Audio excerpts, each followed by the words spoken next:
Hello दोस्तों, सुकून भरी कहानी में आपका स्वागत है। एक चतुर बेटे की कहानी। बहुत समय पहले की बात है। एक छोटे से गांव में एक गरीब किसान अपने बेटे के साथ रहता था। किसान दिन रात मेहनत करता, लेकिन फिर भी दो वक्त की रोटी बड़ी मुश्किल से जुटा पाता। उसका बेटा अर्जुन बेहद चतुर और बुद्धिमान था। वह कम उम्र से ही किताबें पढ़ने और नई बातें सीखने में रुचि रखता था। एक दिन गांव में यह घोषणा हुई कि राजा अपने राज्य के युवाओं के लिए एक परीक्षा आयोजित कर रहा है, जिसमें जो सबसे बुद्धिमान और समझदार होगा उसे राजकुमार का सलाहकार बना दिया जाएगा। अर्जुन ने यह सुना और उसने तय किया कि वह भी यह परीक्षा में भाग लेगा। परीक्षा 3 चरणों में थी। पहला था पहेली को सुलझाना, दूसरा था नैतिक निर्णय लेना और तीसरा था चुनौतीपूर्ण परिस्थिति से बाहर निकलने का उपाय सुलझाना। पहली परीक्षा में सभी प्रतियोगियों एक जादुई बक्सा दिया गया। पहली परीक्षा में सभी प्रतियोगियों को एक जादुई बक्सा दिया गया जो किसी भी चाबी से नहीं खुलता था। अर्जुन ने बक्से को गौर से देखा और पाया कि उसमें एक छेद है जो सूरज की रोशनी के ठीक सामने था।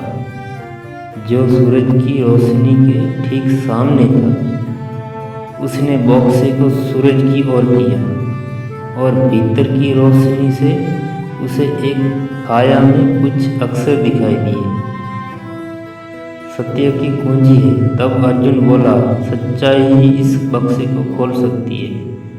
और जैसे ही उसने यह कहा अपने आप खुल गया। सभी चकित हो गए। और जैसे ही उसने यह कहा बक्सा अपने आप खुल गया।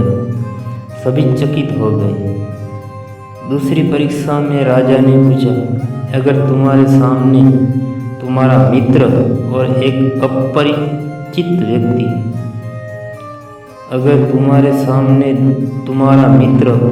एक अपरिचित व्यक्ति दोनों किसी गलती के लिए दोषी हो तो तुम किसे सजा दोगे?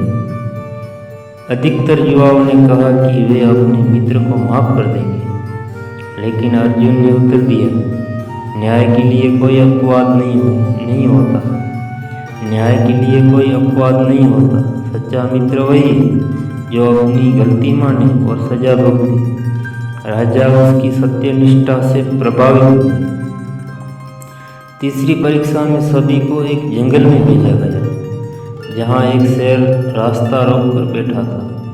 सब डर के मारे लौट आए, लेकिन अर्जुन ने वहाँ पहुंचकर शेर के आगे भोजन रख दिया और दूर खड़ा रहा। शेर ने भोजन खाया और चला गया। अर्जुन ने रास्ता पार किया और महल वापस पहुंचा। राजा ने पूछा, तुमने डर से भागे बिना क्या किया? अर्जुन बोला, हर समस्या बल से नहीं, बुद्धि से हल होती है। राजा इतना प्रभावित हुआ कि उसने अर्जुन को राजकुमार का प्रमुख सलाहकार नियुक्त कर दिया। राजा इतना प्रसन्न हुआ कि उसने अर्जुन को राजकुमार का प्रमुख सलाहकार नियुक्त कर दिया। उसके पिता की गरीबी दूर हो गई और अर्जुन अपनी चतुराई और नैतिकता से पूरे राज्य में प्रसिद्ध हो गया। बुद्धिमानी, नैतिकता और समस्या समाधान की कला ही सच्ची सफलता की कुंजी है। अर्जुन की चतुराई और सत्यनिष्ठा बच्चों और बड़ों दोनों के लिए प्रेरणादायक है। धन्यवाद। अगर ये कहानी आपको पसंद आए तो शेयर करें, लाइक करें, सब्सक्राइब करें। धन्यवाद।